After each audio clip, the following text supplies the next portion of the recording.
Let's try this scientific exercise, Joseph, and you guys at home can play along too.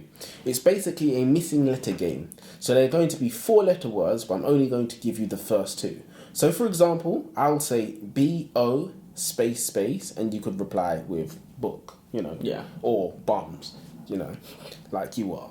Bum. I was thinking boss. I'll explain. Nice one. This is what I always do because I know you'd be good at this. I'll explain the purpose of the game after. So, M-E space space. Mess. Okay. Oh no. E-V space space. Ever. Okay. H-A space space. Have. P-A space space. P-A space space. Pace. Pace. All right, perfect. So, what did you say? Do you remember what you said? Not really. What do you think these words mean? Do you think there's some underlying correlation between the words you've chosen and your mental state? I remember I said ever, I said pace, I said mess. I think this... You could probably prove that, because thinking about it, I went into this blind, right? I did not go into this thinking, I know the yada yada yada, So you're going to ask the question, do you think there's some underlying correlation between the words you've chosen and your mental state? Do you think they're just words? I think probably. You probably Okay, so most people say no, that they are just words. What do you think? So what if you were running this test on people and a few people came to you with the above words and they said mean, evil, hate, pain? That was from the words that you did. Oh, okay. Right? You would think that there's something wrong with that person. Depressed. So most people say, oh no, it's just words. You said that you think there's an underlying correlation. Most people say, oh, that's just words, Yeah. And then they will directly contradict themselves. So, if another person came up with other words, eager, rival, aggressive, sport, you would say this person's a football fan or something. So this is called the illusion of asymmetric insight. It's the illusion that we know people better than they know themselves, and we have insights about them that they lack. But not vice versa. But yeah, do you feel like you suffer from that illusion? Even me, I think that I know you better than you know yourself or your girlfriend or whatever. Yeah. So, it's called the illusion of asymmetric insight. That is incredibly interesting, but there is also some stuff, I think probably impossible for us not to become victims to that, because I'll say this later because I will notice things about you that you might not notice, but that doesn't necessarily mean that I know you better than you know yourself. I think it does though. It doesn't. I think there's even some facial expressions you don't see your face. Exactly. So for example, there's a weird thing that happens at work all the time. I talk about work all the time and ask for people's names. When I'm taking their order, I'll ask for people's names and I'll say, "What's your name, please, sir?" And they'll be like, straight away, every single time, Craig, Steve, David, my Jackie. age, I really got to think about my age. Age. Really got to think about I'll literally be like, I don't remember if I'm lying about my age or not. I forget if has my birthday gone yet. Did I turn 27 this year? Was it last year? I can't remember. After 23, I was literally just like... Yeah, after 18, it was like, it's... No, 18, because you're always going to remember 20. Or 21, even. Even if you don't remember 20. I remember 20, but 21. You always remember 21, because 21 is a traditionally big birthday. But after 23, boys, just you're on ice till 30. Pause this video right now. Go and read Talking to Strangers by Malcolm Gladwell. And when you've read it, you can join us for the discussion. Or you can join us anyway, because I'm going to tell you all about it. My name's Elijah. And I'm Joseph, and welcome to the Aisha Library. I'm a professional. No, you're not. You're fired. One day, you will reach to my level. Do you want to go first? Sure. Ladies first. Dogs follow. Sandra Bland killed herself. In July 2015, a black woman named Sandra Bland was pulled over by a Houston city trooper for a failure to signal. After a recorded exchange of words between her and the trooper, which has been listened to and viewed online several million times, Sandra was forcibly removed from her vehicle at the point of a taser, jailed and committed suicide in her cell 3 days later. Sandra Bland was far from what her name suggested. She had a personality and a certain charisma. Her radio show, in which she signed on with a customary "Good morning, my kings and queens," suggested that whatever else, the lights were definitely on upstairs. This is not the demeanour of somebody who is 72 hours and a boisterous arrest away from taking their own life. Yet she was, and yet she did. We place so much emphasis on getting to know somebody with how they speak, their mannerisms, how they seem, as if familiarizing ourselves with these traits will mean we really know a person. I think this is Malcolm Gladwell's message. We're all locked inside our own skulls, and the only passenger we have with us, the only person who really does know who we are, is ourselves. I was saying this to my dad the other day, because for some reason we was talking about it. I don't remember actually why, but I said, there's so many memories I have from my childhood that you are the only person who would have a clue what I was talking about. Like, not even him. Because he pays attention to their children when they're like, hey, you don't have anything to say to you that you need to hear. Up, do you know what I mean? Just stop talking. Just stop talking. Yeah, and it's funny, we periodically talk about memories. And we did yesterday, and you were already speaking about it before. Exactly. So, and I was in the room with him when you messaged me that, and I said, I just done it again. But yeah, if you die an only child, not to like depress anybody, if you die an only child, that data's lost forever. Yeah. There's nobody ever who has that data. I mean, there's so many stories. I mean, in another life, I would be a psychiatrist because when I was younger, I used to walk down the road and see people walking past me, and I'd be like, he went to school, he's got some memories, he's got a story, and like it'd be interesting to know the story. 6 billion stories, you can never run out. Yeah, exactly. Yeah, or 8 billion rather. Yeah. The double agent that spied on the USA on behalf of Cuba. She completely fooled the USA. Ana Montes was a Cuban spy who got herself placed in the DIA. The DIA is basically like the CIA, only difference being that it doesn't get featured in all the movies. So Ana Montes was a mole in the government, and she's responsible for the deaths of multiple spies that were undercover in Cuba. It was determined that Montes passed a considerable amount of classified information to the Cuban Intelligence Directorate. Can you imagine that Montes' brother and sister were FBI agents and they didn't suspect her? Even her boyfriend, Roger Corneretto, was an intelligence officer, was a CIA officer specializing in Cuba for the Pentagon. It was his job to find people like her, and he was cuddled up to her at night times and suspected nothing. Yes. Man put his dick in the enemy pussy. Yeah, come on. Man said he opened the box. The box was cooking.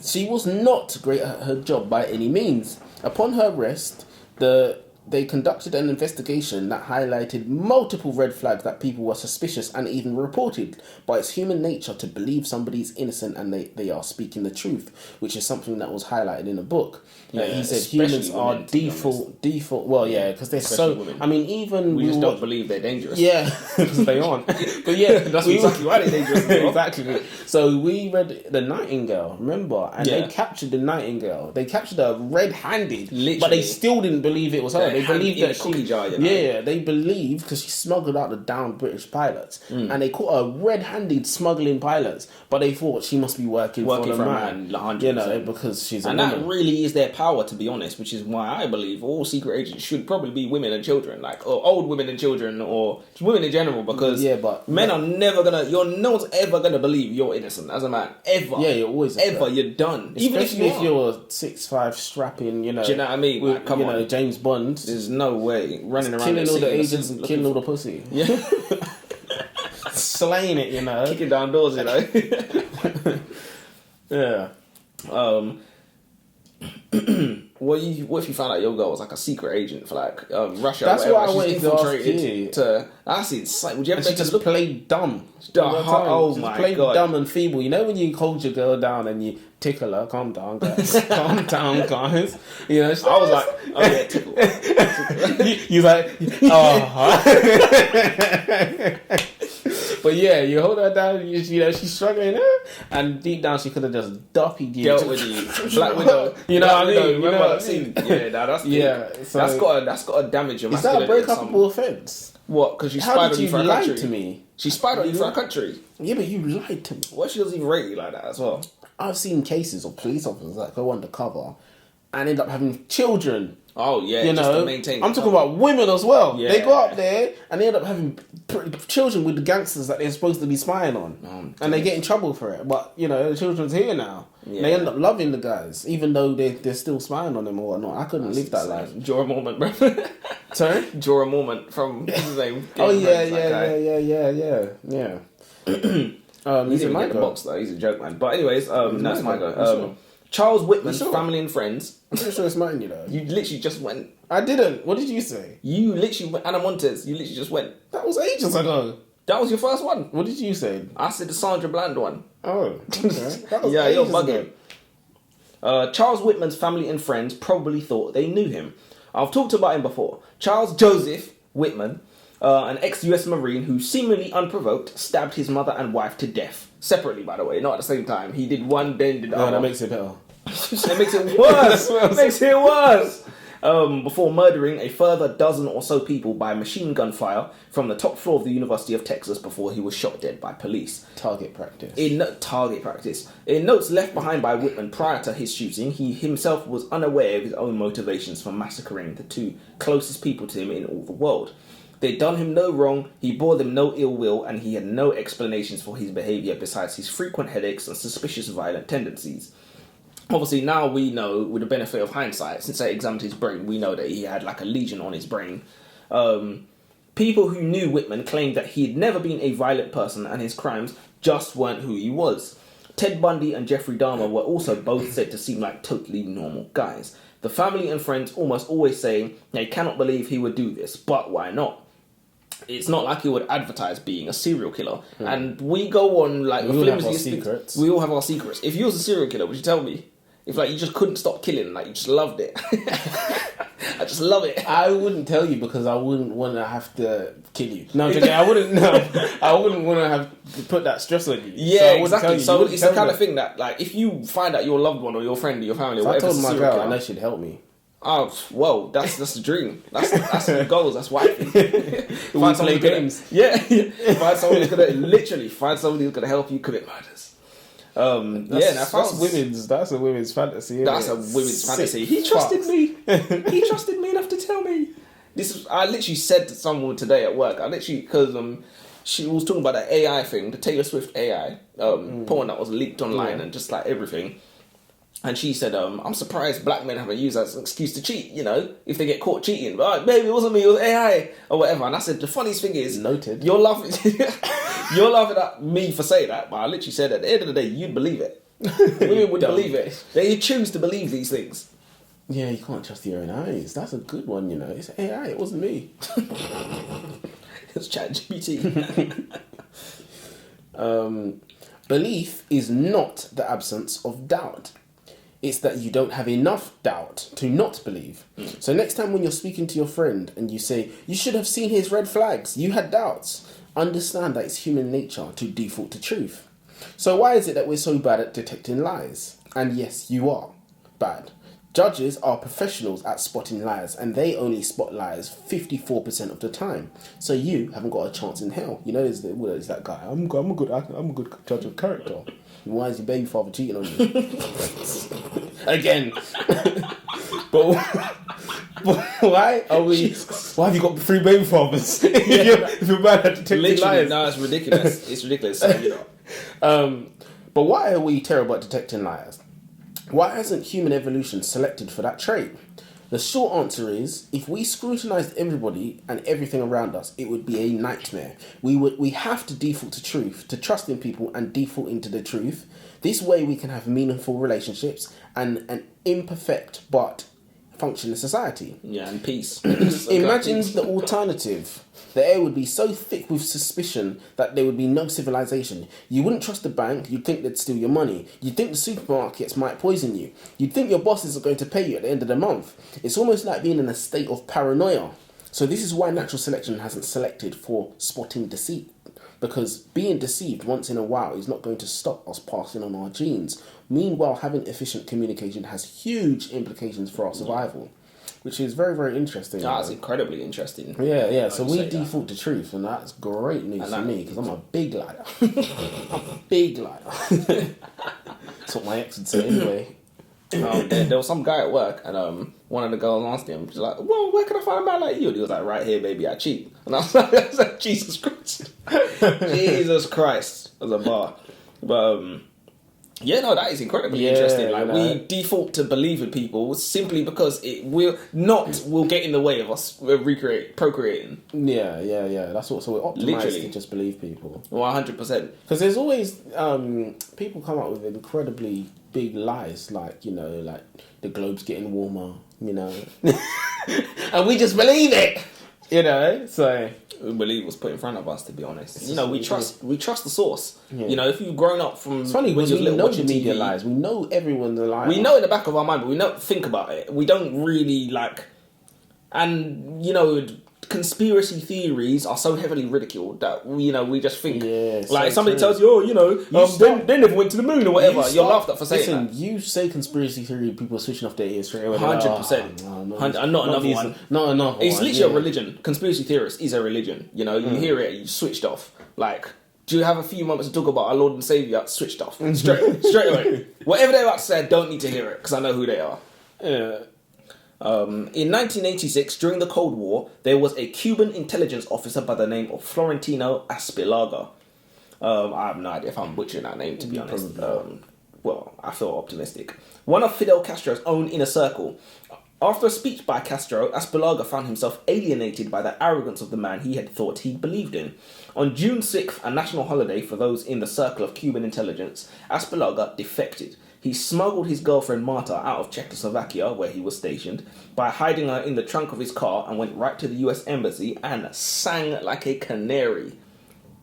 As a chief intelligence operative for Cuba, he not only knew a lot of Castro's sensitive information, but also that of Cuba's ally, the Soviet Union. So this guy knows pretty much everything about everything. It's too dangerous to be kept alive. He's too dangerous to leave the house. In his interview, the US representatives were shocked at what Aspillaga had to tell them. He reeled off names of double agents secreted on US soil. It's blood-chilling to think how many people he casually got killed just to get back at one guy. So he was in the interview room with them, and they're the CIA, like, watching you out of your laptop level CIA. They're like, there is nothing we don't, and we know how many times you've picked your nose since you entered the building. And he said, he's double agent, he's double agent, he's double agent, he's double agent. The guy who brought your coffee is a double agent. Your mum's a secret, Cuban. And their minds were blown. But it just goes to show how much he actually knew.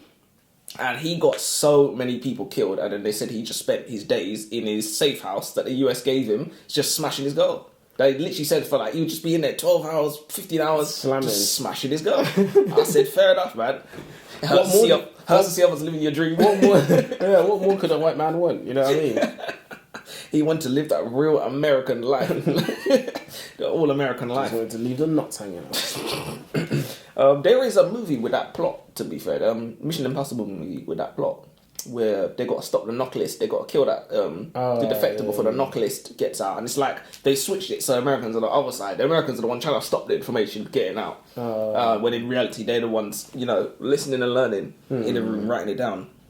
They always change what side America's on in the movies, maybe because they know they know who the real bad guys. They know who the real bad guys are. Question of the day: you run over an animal and it's in a bad way. It's screaming in pain and it's not going to make it. Do you go back over it? Double tap style. That's the question. Oh no, I just drive off. Really? Yeah, I just drive off. Why? Listen, God's fate. Who am I? Yeah, but you did interfere with the grand design. Not knowingly. Yeah, it doesn't matter. You still did. Is it okay? Let's say your girlfriend says, "And I went back over it." Would you go? No. Like when she told you come home, told you the story, No, I wouldn't, because I was like, your intentions seem pure to me. So she said, "Did I do the right thing?" I know she doesn't sound like that. Yeah. Did I do the right thing? I mean, on some level they all sound like that, but in my head they do. Shut up. I would be like, intentions were pure at the end of the day, but there's some situations where you have pure intentions. I'd still be like, you fucked up. But yeah, so like if it's a dog, don't do it. Yeah, you're going to prison. Yeah, no, if it's a cat. If it's a cat, does it look like it's got a home? Is its fur patchy? Doesn't matter. Does it have less than 4 legs? Go over it 3 times. If it's a fox, 3, 4, 5, 6, 7, 8 times. Squirrel, as many times as you want. Burnout. Yeah, tire spin wheels, you spin the tires. Burnout. That's what it's called. So you just drive off? I just drive off, I've got places to be. I wouldn't really feel too bad about it because, it's a wild animal. This is its reality, No one told to run out of the road. Should have checked. Do you know what I mean? Do you not know how to cross the road? Can't park there, man. This is its reality. It's a wild animal, I'm not really... Not I don't feel sympathy for animals because they're not living things, but I don't really feel that much. I was going to football one time. How long ago this must have been. I was going to football practice, but I was crossing the park, Brocco Park, and there was a fox in half in the middle of the road. In half. And do you remember Coach Thomas? Yeah. The French guy. I literally told him about it, and he said, "Did you eat it?" I said, "You're sick." Because, he was from France. I was like, "You're sick." But I had this chef lecturer when I was in college who was from France as well. And he literally said, "This course is so advanced." Obviously, it doesn't sound like that, the French accent. But he said, "This course is so advanced," that he said, "you'll be taught to teach some of the most more obscure animals, like guinea fowl." There was a cooking course on guinea fowl in my college. And he said, "So when you find one on the side of the road, you could just..." I was like, where do you think, where are you coming to school from? Where are you coming to college from? Because we don't see... I might see a squirrel or a pigeon in mine. Guinea fowl, I don't even know what that is. I ran over a cat once, and I tried to avoid it. No, it just ran out in the road, and my car just went... The worst thing is trying to swerve so you can kill them both. I looked into my mirror to see, and it was gone, so I think it's alright. It rolled up in your wheel. It wasn't that was still up there. This was 2 years ago. It got turned into pink mist. Disintegrated. Yeah, no, I want to say I'd just drive off. I really wouldn't. I'd sleep like a baby as well. It would genuinely not bother me, not 1 inch. But if somebody did, just to play devil's advocate for the question, if somebody, like my girl, did come back and say, "Yeah, I ran over it twice, and I know it's still moving, so I have to do it 3 times," whatever. I'd just be like, "Well, your heart was in the right place. It was a bit messy, but..." Do you know what I mean? And I missed it on the 3rd time, so... is what it is. Oh, dead.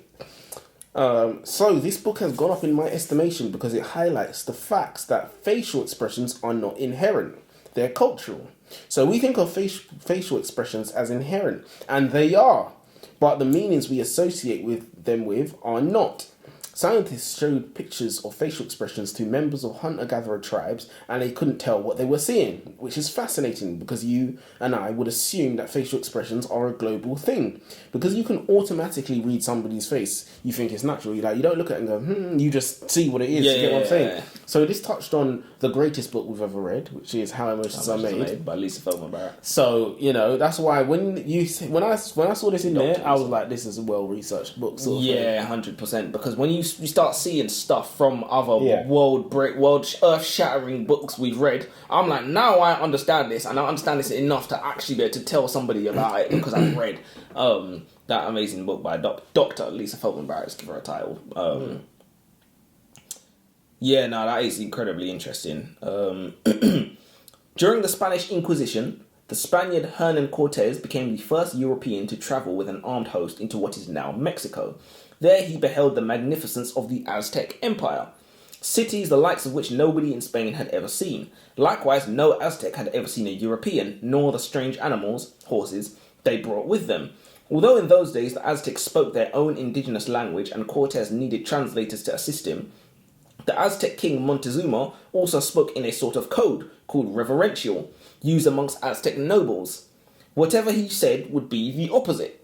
So when he told Cortes that he believed Cortes was a god and his arrival was the culmination of an ancient prophecy and that he and his kingdom surrendered, what he was actually saying was that he accepted Cortes' surrender. It sounds like sarcasm. It's exactly what it sounds like. That's exactly what I was about to say. It's sarcasm. So he's like, right, you're good. We surrender. And then obviously there was war and years of worth of bloodshed. And they said 20 million Aztecs got slaughtered by the Spaniards. 20 million.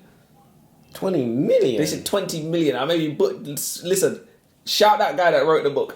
We need to read some stuff about these devilish Spanish people. Oh, come on. Conquistadors. 20 million. Yeah, I know. It sounds... romanticize it in... because we learn history through a very Eurocentric lens. Rose-tinted glasses. Very rose-tinted glasses. Very Eurocentric lens. We call them the conquistadors, And it's very romanticized where we're from. But, there were murderers and pirates and pillagers. And they did everything that the barbarians did. Yeah. The Romans were no different. They did the same. All they did was they just did it and said, we're liberating you in the name of God. Yeah, we need to read a book about the greatest atrocities of mankind, and I'm pretty sure Hitler would come in down the bottom. Yeah, nowhere near, because he's widely accepted to be the worst person ever. And he's really not. And he's not even close. Yeah, he's not even close. There's real monsters out there. That did atrocities by their own hand. Literally. You know what I mean? Yeah, no, 100%. So there was an interesting section about alcohol and how it's not actually an inhibitor and it's a myopia. Now, I didn't really understand that, but what I did find interesting was your hippocampus is not picky about what information it remembers, especially when you're drunk. You could have the most traumatic day in your life, but only be able to remember brushing your teeth, for example. So at a blood alcohol level of 0.15, your hippocampus shuts down completely, which means you won't be able to remember shit. And that's what we call blackout drunk. There was a man who once went out drinking to his local pub in London and ended up in Las Vegas, where he spent a further 2 days drinking with no recollection of what happened. He was blackout drunk. His hippocampus had shut down, so he had no memory of what happened. Now, you might say that's scary, but to me, it's legend. I want 1. Scratch that. Give me 2 of whatever he was drinking. Yeah, it sounds like a good Friday night. That would be terrible. Imagine you wake up and there's no money left in your bank account. You don't remember what happened. You don't. And you wake up in another country. Yeah, 100%. That's 100%. Crazy. 100%. That's crazy. I do. I'd open up a bottle and that'll help me get back home. Yeah, no, I drink till I get back home. Try and go back the other way. I know. Imagine calling your bank and be like, it wasn't me. You know, I don't remember. He said, I know some guy. He lives round the corner. He lives round the corner from us. He got blackout drunk one night. He just stopped texting. He just stopped replying. And he woke up in the morning. He said he didn't have his wallet. He didn't have his keys. He didn't have his glasses. Yeah. And he said he was in someone's house 140 miles away. What? 140 miles away. He was just in some dude's house. Was his asshole right? Hey, listen. And he couldn't sit down. He couldn't sit straight. I literally said, he said he just got on a train with some guys that you met down the pub. And they was like, yeah, we're all going down my house. And he was like, it might be an elephant or whatever. They went all the way down to like the suburbs in England. And he was literally like, Joseph, I don't know where I am. So I looked at his snap maps and I had to zoom. Do you know what I mean? I was like, where have you gone?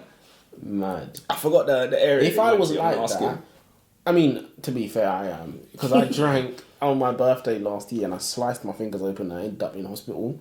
And to this day, I needed stitches. They had to physically sew up my hand, my fingers. And I had no idea what happened. To this day, I have no idea. Probably I tried to run like this on something sharp. It's probably what. But no one knows what happened. No one knows what happened. That's insane. I went to the toilet and I came back and my fingers were fucked.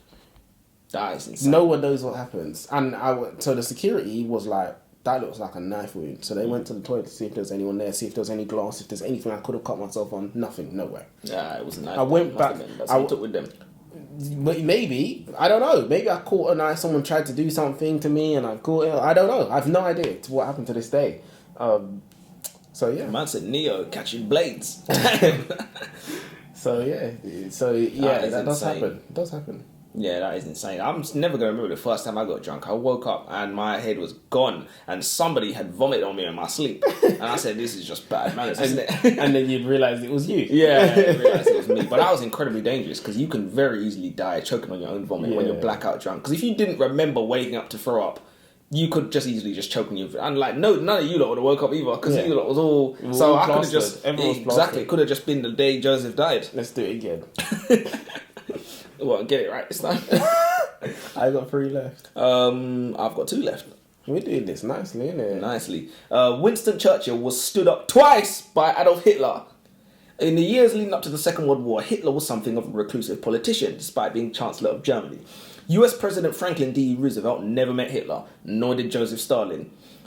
Churchill almost did, and in fact, the two had planned to meet for tea, but on both occasions that they planned to meet for tea, Hitler failed to appear. The more you learn about Churchill is the more you wonder if you ever knew anything true about this guy in the first place. Churchill, the English hero who starved millions of Indians to death, who wrote letters about his desire to gas women and children for being German, and who apparently wanted to go on dates with Adolf Hitler. And it's just like, why is that? I find that hard to believe that it just never come up. All the things you hear about Churchill, I don't even know what all these things might be. You know, he's a hero of war in South Africa or whatever. You know, British Prime Minister, we shall fight them on the beaches. You never hear this guy wanted to meet Hitler and got stood up twice. Yeah. Well, we need to read a book on him as well. Yeah, we definitely do. Light torture tactics. There is a technique where you threaten not the prisoner, but a friend or colleague of the prisoner. Did you know that while men are very likely to fold from that threat, women do not? And that's crazy to know. Yeah. You know, but it's not that surprising when you think about it, because women are selfish. Yeah. Whereas men have been made to sacrifice themselves for others. You know, women, that doesn't work on women. They're just like, that would work on, yeah. You gonna throw that? Yeah, legit. Do it. But does that mean a woman makes a better soldier then? Give your secrets to a woman, because she's not going to fold. She'll fold on herself. You know, you put her and torture her, but they said something like there was a guy that they were trying to torture, light torture tactics. They waterboarded him. And horrible. they said that waterboarding works on everybody. On this man, they did it. They think they waterboarded him for 2 weeks. Jesus and it wasn't Christ. working. He managed to open up his sinuses so that the water just flowed out, and then I think they were counting, because legally they can only do it for 20 seconds or something like that, and it was to the point where he would finish off counting on his fingers because he could hear them counting. So he was mocking them, sort of thing. So some rhino for him. So yeah, he washing his face. Yeah, you missed the spot. He's actually that was got an different, itch though. down there. That's different levels. But that's just, these things like that. That's the kind of thing I like in spy movies and spy novels, because it just reminds me I could never be an MI6 agent. What? I'm singing like a connect. Everything. I'll literally be like, "You got any vacancies?" So I need a job after this. You got a pen and paper. 100%. Here's the knife he did it with. His social security number. Here's where his mama lived. Everything. Yeah. I'm giving up everything. Could never be one of them. You say, Bond. He went in that room. He went there and prepared to never give up anything. Yeah. Because he said, "I've got an itch." He said, "Now the whole world's gonna know you scratched my balls." Should kill him. May as well kill him. He's not giving up anything. Neville Chamberlain was Prime Minister of Great Britain for a time shortly before the outbreak of the Second World War. During those years, Europe was very wary of the possibility of another world war, an idea the Führer claimed to be willing to accept. So it's funny that we always put Germans in with the bad guys. All the Germans are the bad guys, that went to take over Europe, and everyone else is the good guys. Some other people in Europe, some of the allies, kind of thought Hitler had the right idea. They was literally the right-wing people in Britain. They were like, we kind of see where you want to eliminate the vermin from your country. They was just like, and dominate Europe, but it was just like, you are not the man to carry out this vision. They was like, we like what you're doing, but it's our destiny to conquer Europe, not yours. So it's kind of why they're still fighting against Hitler. Neville Chamberlain hatched a daring plan that is retrospectively said to be one of the war's greatest follies. He sent a letter to Germany asking to meet Hitler. As I said earlier, other world leaders didn't even meet Hitler like that. And in fact, Neville Chamberlain is the only Allied leader to ever spend considerable time together with Hitler. Millions of people across both nations raised glasses and toasted Chamberlain's health when they heard of his trip. They saw it as an important step towards avoiding war.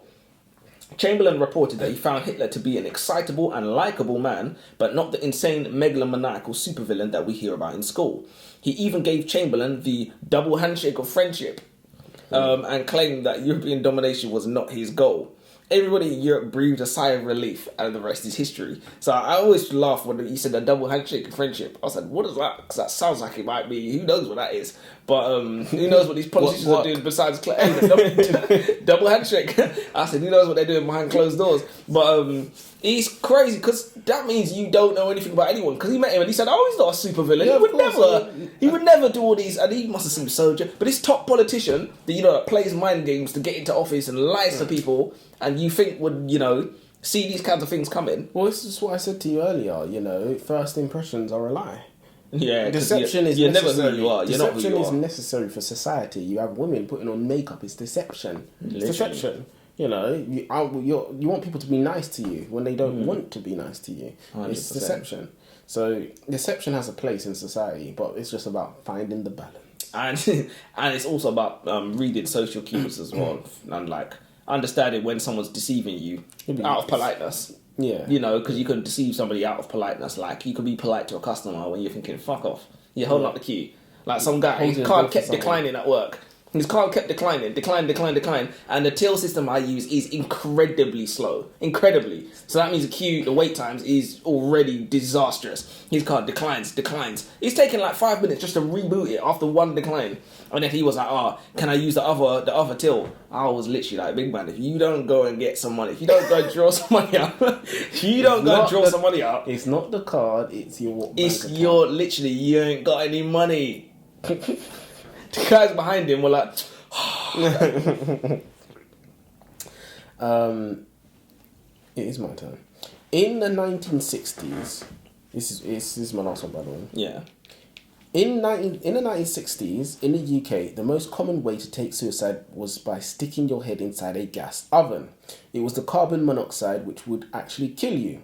So once the UK switched from using town gas to natural gas, which has no carbon monoxide in there, why is it that you think that the suicide rates went down? We assume that somebody who can no longer kill themselves with one method will just switch to another method. But this is just wrong. Suicide is coupled. Suicide is coupled, and the assumption that if you take away specific means of suicide, the person will just find another means. This is wrong. People aren't always hell-bent on killing themselves. They are hell-bent on killing themselves by jumping off the Golden Gate Bridge, for example. Of 500 people who have jumped off the Golden Gate Bridge, only 25 went on to try and kill themselves by other means. They are not interested. So people survived jumping off the Golden Gate Bridge. Yeah. Dead. So that's 500 people who survived. So they're not interested in taking their life by any means possible. So suicide is a lot more complicated than we think. Yeah, it must be. And I used to date a girl who was suicidal, and she'd joke about being in the mood for suicide. Yeah. So it's not a permanent state; it's fleeting.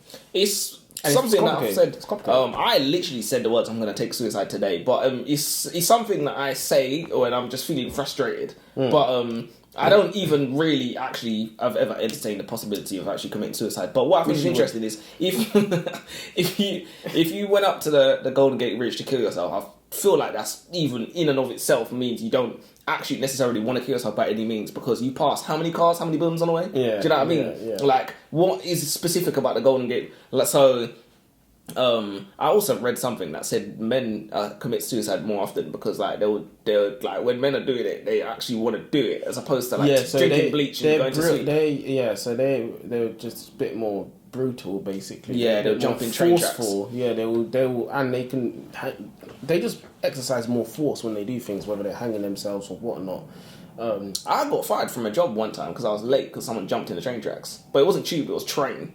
So someone jumped in the train tracks. And I was just on my way to work, and I'd just been late too many times, and that was the one that got me. And I was literally that's incredible that this guy got me on the way out. So what did they say to you when they fired you? Did you come in and they just called you into the office and just... Yeah, there was literally just like, big man. And I was like, but I'm unlucky. And I'm never going to forget what this guy said to me. He said, we don't want unlucky people working here. I said, fair enough, man. Jason, thank you very much. That was a good line, though.